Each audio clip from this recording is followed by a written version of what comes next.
1447. Jehan Gobelin prospère comme teinturier en écarlate sur un terrain au bord de la Bièvre. 6 juin 1662.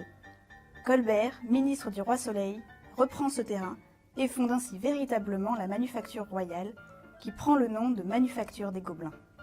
Cette manufacture royale est donc dirigée par de prestigieux directeurs, comme le peintre Lebrun au XVIIe ou encore l'architecte Jacques-Germain Soufflot au XVIIIe siècle. On peut évoquer également les nombreux glorieux personnages qui passeront par la manufacture. Cette manufacture, destinée à produire les tapisseries royales, était organisée selon une hiérarchie stricte. Si le directeur de la manufacture était présent pour gouverner tous les ateliers, on trouvait ensuite le chef d'atelier, les chefs de pièce, le lissier en chef et enfin les lissiers. On observait en parallèle un atelier de teinture. On constate que chaque teinturier était spécialisé dans un domaine, une couleur en particulier.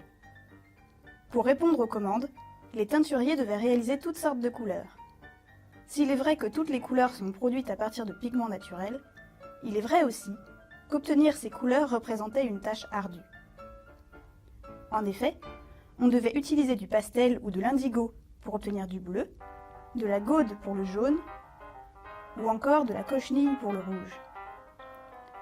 Au XVIe siècle, on constate déjà que des couleurs supportent mieux que d'autres l'air et la lumière. C'est pourquoi Colbert interdit dès 1671 les pigments les moins stables, utilisés pour les teintures de petit teint, pour n'autoriser que les pigments les plus stables, utilisés pour le grand teint. Le glorieux passé de la manufacture au XVIIe et au XVIIIe siècle ne doit pas faire oublier que son histoire continue de s'écrire jusqu'à aujourd'hui. Depuis le XVIIIe siècle et surtout le XIXe siècle, la chimie s'est imposée progressivement dans le travail des teinturiers.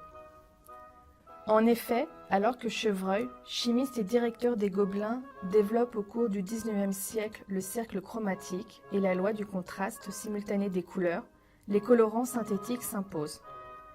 Ainsi, il est fort intéressant d'aborder l'aspect plus technique de ces merveilleuses étoffes au cours des époques, de comprendre comment, hier, les teinturiers devaient redoubler d'imagination pour arriver à un tel résultat à partir de colorants naturels et comment, aujourd'hui, nous pouvons l'expliquer.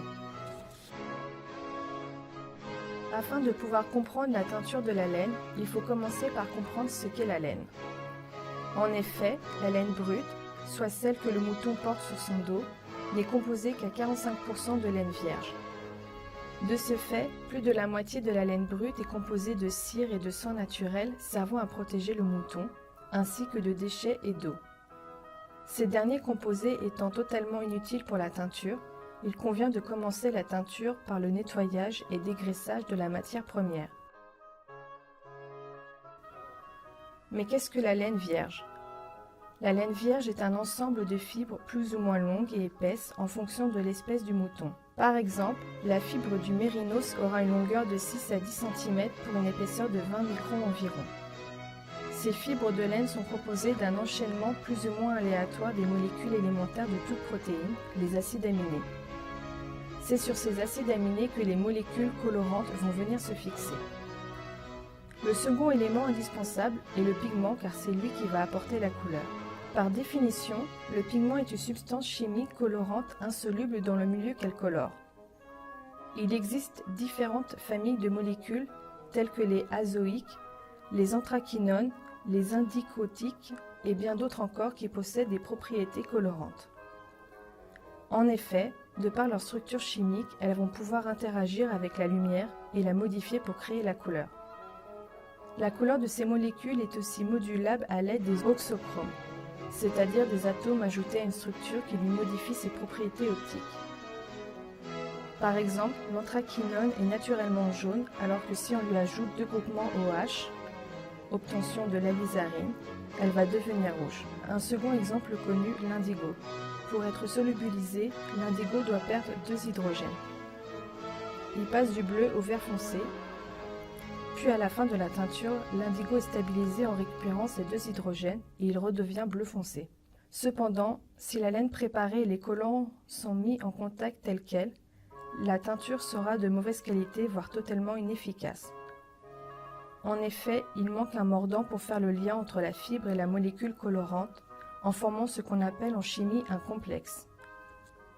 Le mordant est un lion métallique, à l'instar de l'aluminium, de l'étain, du fer, du chrome ou encore du cuivre.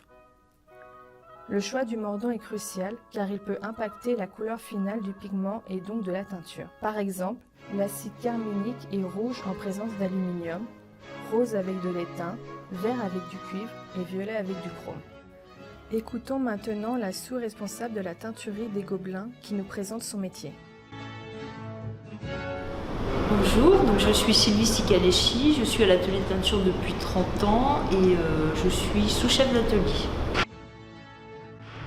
Donc mon métier consiste à reproduire des échantillons colorés sur laine, coton, lin et soie pour la réalisation de tapis et tapisseries au sein de la manufacture des Gobelins.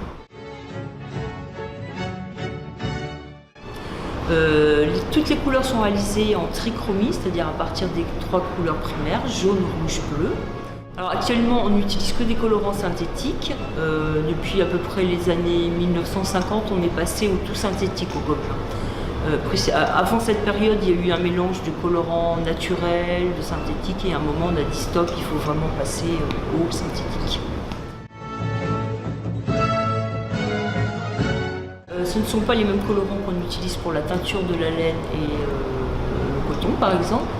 La préparation de la laine au préalable est différente que celle du coton. Le coton, il faut faire un piquage, c'est-à-dire que c'est une opération chimique où laver le coton pour enlever éventuellement les apprêts qu'il y a dessus. La laine, on va faire un traitement de dégraissage et d'antimite. Le coton, c'est pas la peine. Et le coton va se teindre avec du sel.